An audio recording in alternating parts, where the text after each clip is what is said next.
ತಂದೆ, ನೀನು ನನಗೆ ಜನ್ಮ ಕೊಟ್ಟವನು ನಿಜ. ನಿನಗೆ ಜನ್ಮ ಕೊಟ್ಟವರು ಯಾರು? ನನ್ನ ತಂದೆ ಕಶ್ಯಪ ಬ್ರಹ್ಮ. ಅವರ ತಂದೆ? ಚತುರ್ಮುಖ ಬ್ರಹ್ಮ. ಅವರ ತಂದೆ ಯಾರು? ಅ, ಏಕೆ ತಂದೆ ಸುಮ್ಮನದೆ? ಆ ಬ್ರಹ್ಮನ ತಂದೆ ಯಾರು? ಯಾರಾದ್ರೂ ಇರಲೇಬೇಕಲ್ಲವೇ? ಯಾರವನು? ಅವನೇ ಶ್ರೀಮನ್ನಾರಾಯಣ. ನಾರಾಯಣ! ಹರಿ ಹರಿ ಎಂದು ಗಂಟಲು ಹರಿದುಕೊಳ್ಳಿದೆಯಲ್ಲ, ಎಲ್ಲಿದ್ದಾನು ಆ ನಿನ್ನ ಹರಿ? ಎಲ್ಲೆಲ್ಲೂ ಇದ್ದಾನೆ, ಸಕಲ ಚರಾಚರ ವಸ್ತುಗಳಲ್ಲಿ.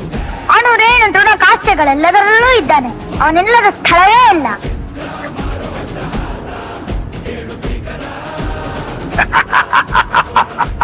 ಸಕಲ ಚರಾಚರ ವಸ್ತುಗಳಲ್ಲಿ ಅನುರೇಣು ತೃಣ ಕಾಷ್ಠಗಳೆಲ್ಲದರಲ್ಲೂ ಇರುವನು. ಇರುವನು. ಈ ಭೂಮಿಯಲ್ಲಿ, ಅಲ್ಲಿಯೂ ಇರುವನು. ಆಕಾಶದಲ್ಲಿ, ಅಲ್ಲಿಯೂ ಇದ್ದಾನೆ. ಈ ಕಂಬದಲ್ಲಿರುವನೇ, ಅಲ್ಲಿಯೂ ಇದ್ದಾನೆ. ಈ ಕಂಬದಲ್ಲಿರುವನೇ, ಇಲ್ಲಿಯೂ ಇದ್ದಾನೆ. ಈ ಕಂಬದಲ್ಲಿ, ಅಲ್ಲಿಯೂ ಇದ್ದಾನೆ. ಅಲ್ಲಿಯೂ ಇದ್ದಾನೆ.